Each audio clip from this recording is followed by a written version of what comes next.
Wilujeng dalu Mbak Yutati Lestari Handayani. Sugeng dalu Mbak Limbo Mbak Cangik Mas Dalang Ki Burhan. Nggih, pancen wae jumbuh karo asmane ana gede pancenane. Gede iki cilik lho Mas, jenengan weruhe gede ta? Mboten maksudnya jenengan niku asmane pun misuwur. Oh tak kira awakku ta. Ning awake ya pancen gede tambah saya gede, saya Niki gede. jenengan weruhe nganu, gede. Nggih. Niki asline cilik lho Mas. Lho. Pak De Gareng sing tau weruh ya Pak De? Wis jan kaya sing didol ning ngarep kodam. Apa? Apa kuwi? Telo. Kok telo lho padake? Mlenuk.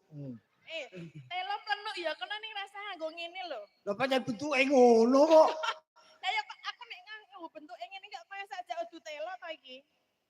Heh? Nek telo mosok ngene? Ya mone tak kira ki telo jebule dudu. Terus aku nek apa wane telo aku telo apa jal? Telo weton Jawa Barat sing didol ning kono ki. Apa telo apa? Takono Ibu, telo napa Bu? Si lembu. Oh sing legi kuwi ta. Oh. Nek dibuka apa rupane rada kuning nek dimaem langsung. Kuning iki telek. Berarti Pak De Gareng? Nah toh mboten rumaos jenengan nek jan ngrasuk kuning iki. Aku jonekke telek ora nesu. Aku ora ngonekke panjenengan muni nek kuning apa? Telek. Terus Pak De Gareng pakai baju. Aku padha ngonekke aku telek.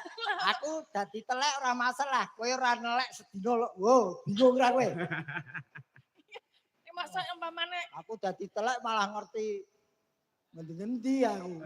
Ngendi. Nek panjenengan dadi telek nek teleke semene apa ya sepiro nganune ya?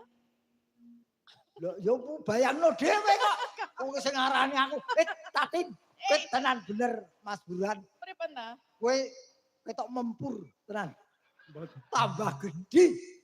Iki mboten gede ya, Pak. Apa? Gemoy. Nek cara bahasa gaul